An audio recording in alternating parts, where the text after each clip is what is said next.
समुदाय राजनीतिक जीवन में किसान कांग्रेस बा कांग्रेस पार्टी देशर अर्थनीति कथा कहतु देशर सामाजिक नीति कथा कहतु सबु जगह किसान को गोटे गुरुत्वपूर्ण स्थान देछि। किए बड़ चाषी किए सान चाषी किए चाषी किए भाग चाषी चाष जी करुची चाष जी अमल करुची क्षेत्रु जे खटुची सी मुंड झाड़ तुंडे मारुची तालु झाड़ तलिपार मारुची खरार खटुची वर्षार खटुची काकर खटुची से अमल सहित तार रक्तर संपर्क अच्छी तार झाड़र संपर्क अच्छी तार शरीर संपर्क अच्छी जी धान अमल करिछि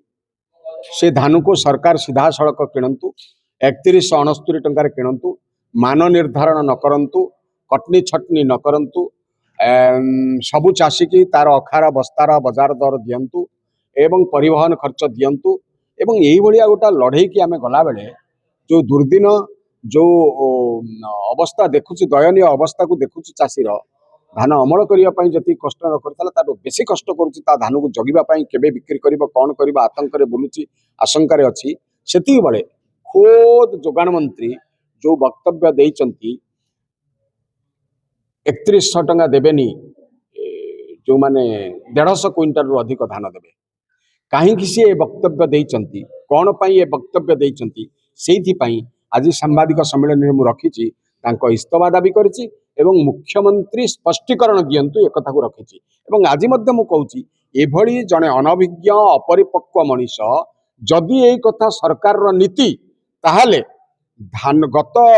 20 दिन पूर्व 25 दिन पूर्व चाषी जो मंडी की धान नहीं गला ये वक्तव्य कहीं न रखिले सो ये गोटे एभलिया सरकार एवं एभलिया मंत्री करिसेंती जो मंत्री रो परिपक्वता नहीं अभिज्ञता नहीं ये भलिया मंत्री अवांछनीय वक्तव्य रखिसेंती तांको तुरंत मंत्रिमंडल बहिष्कार करवा दरकार ना सी सोमठ इस्तफा देवा दरकार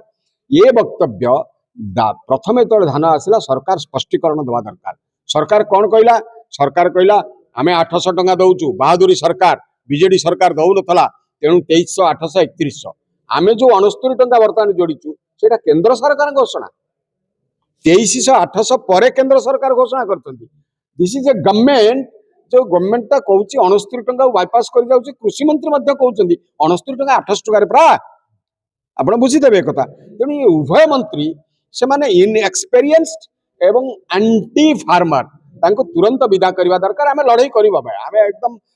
दारुण लड़ाई करबा पे प्रस्तुत होछु हमर ये वार्ता आपण मान चारियार को दवा दरकार ये मंत्री के छाड़ीबुन ना सरकार को छाड़ीबुन चाषी विरोधी सरकार रा जवाब मागिबु